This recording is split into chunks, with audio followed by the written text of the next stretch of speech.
Hey, say what you will, the countryside is still the only place where I could settle down. Troubles there are so much rarer out of town. Spring starts to spring, the cuckoo starts to sing, a song to take the edge off winter's frown. And spring cleaning has a meaning out of town. Up there the sun is a big yellow duster polishing the blue. Hello there, welcome to my shed. Uh, I used to listen to that. It was the music for the Great Jack Hargreaves programme, Out of Town, when he would sit there in his shed and talk to the camera. He could talk for about half an hour about a fishing fly, which a lot of people used to find crazy, but I used to love it, and I think a lot of us grew up and we learnt a lot about the countryside and a lot about country living through watching the Jack Hargreaves Out of Town show. That was brilliant. But I say it was the idea of you could learn so much from a guy just sat there talking in his shed. So yeah, I thought I'd have a go doing a similar thing here with this quad. So here we have the DJI F450 flying wheel quad in a box. And the question is, why did I choose this one? Well, a few years ago, I used to fly planes and helicopters. Never had much luck.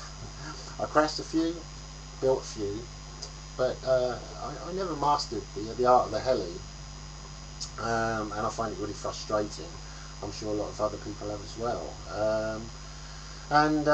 Anyway, one day I was just looking through, I think, YouTube, and I stumbled across this beautiful short film that was done over Dartmoor, filmed from the air. And it was from that I then discovered the FPV, the first person view video, and the fact that it was filmed from one of these quads. And I immediately sort of became interested in it, and started looking locally, who was doing it, where they were doing it, what sort of things were available to me, and I came across Tim.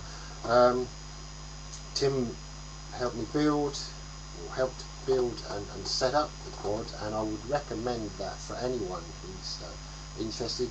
You could try and do it yourself, but I don't know, if you're like me, reading through all the setup instructions and that, I find that quite hard to all take in, and further down the line, yeah, I'd like to learn more about the technical side of it, but I think really we all want to just get up there and get flying.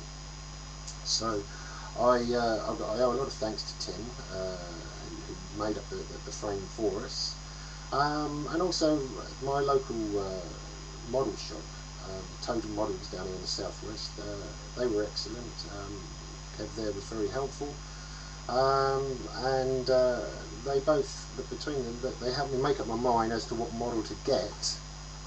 I did look at the out of the box ones, I think the Phantom, there's several others, but I decided to go for this one because I like the idea that it was made up from a kit, so that you can get the bits if need be, and I just, my experiences before with out of the box stuff is that it can be very expensive to fix should you crash it, and obviously it can be difficult getting the parts for them. Now, as I say, I would recommend, if you haven't built one before, getting someone to build it for you, because they are not the simplest of things to build, but more importantly, it's very easy to make a simple mistake which is going to end up in tears when your lovely model crashes because there's something that you missed. So you end up, you get the kit like that in a box, and then there's other things. This particular one, along with the kit, came with the NASA Lite autopilot system with GPS, which I think is the cheaper version of a GPS system that you can get, but it's perfectly good. And what I would say is that going from that small box there, where are we? There we are. That small box there, we then, once it's assembled, put together, we end up with this beastie, which is the DJI 450 built. Now, they're pretty much all the same in theory, but I got this one, and the first thing I noticed was, well, you don't really get much of an undercarriage with it. So I went to my local model shop, and it was intended for a helicopter actually, but I decided to fit that, which is a helicopter undercarriage. And the idea was that I could take off and land, hopefully, on grass wet, which wouldn't get up into the electrics, but it would also act as a spring base. I was a bit heavy landing, to protect the boards with all the electrics on. You can see the battery on the top there. You can see the GPS aerial. A couple of things I added. The electrics were a bit exposed, so I got a couple of plastic little container things, I think, that had bits and bobs in. I painted the inside of them, which is something I remember from the boys used to do with the cars, so it doesn't scratch off. And as you'll see, white at the front, which I tend to think white headlights, and red at the back, thinking of stoplights. You'll see the little receiver wire sticking out there. Now, this white at the front, red at the back is very important when you're a beginner, because I would say one of the biggest problems you have when you start flying these things is orientation, knowing when the thing's flying away from you and when it's coming back to you. It can obviously be obvious as well whether it's going left or right. The problem is that, yes, you think, well, it's easy to spot the front and back down here, but believe me, once these things get up in the air, you can very quickly, in a split second, lose the direction, the orientation of it, and it can become a disaster. You'll see it disappearing off over the trees or over the hills, and you'll be lucky if you get it back. Now, I went one step further with this one, and I looked online, and I actually managed to get a set of LED lights. Now, for about £16, these simply go into the little balance charger socket there. I'll just plug that in. So you don't need any additional batteries, extra weight and things. And so what have we got now? I've now got flashing white LEDs at the front and flashing red LEDs at the back. And again, it's not necessary. You could say it's a bit flashy. I just don't want to lose the model over the moors or sea, wherever I'm flying, because I forget what's front and back. So any little thing like this, to me, is money well spent. It could mean the difference between me getting the model back or not, and I think it looks good as well. So basically, that is the 450 ready to go. Obviously, the other thing you're going to need is the radio. Now, there's so many different radios, there's so many different types, so many different prices.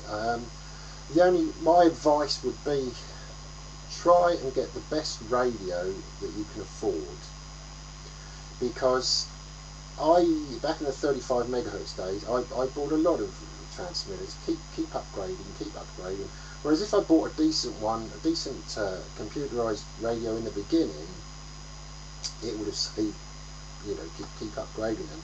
And really, you do need a computerized one with these things. And again, I would advise you to get someone to help you to set it up, because it's very easy to put the wrong setting in, back to front, whatever, and you could damage the model, lose it, or even hurt somebody if it's not set up properly.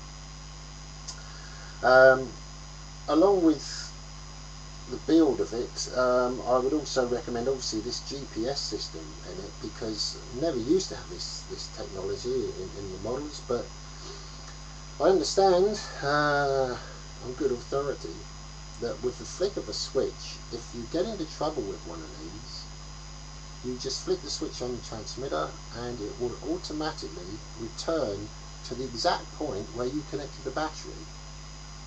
It's got this return to home feature, which just seems incredible, on a model, but it's very welcome, and it's one of those things where I think, when you've spent a lot of money on your hobby, or on your setup here, the last thing you want is it disappearing off over the trees and not have the option of being able to get it back. So there we have it, GPS system. I would definitely recommend that. Now, getting set up, as I've said, get someone to help you, get a decent radio, the best you can afford, and have fun with it. Now you might say, why bother with this? Well, as I say, the filming idea was the thing that grabbed me, and it's probably, for another video. I don't want to drone on, but anyway, let me just show you this quickly before I go. There's my car key fob.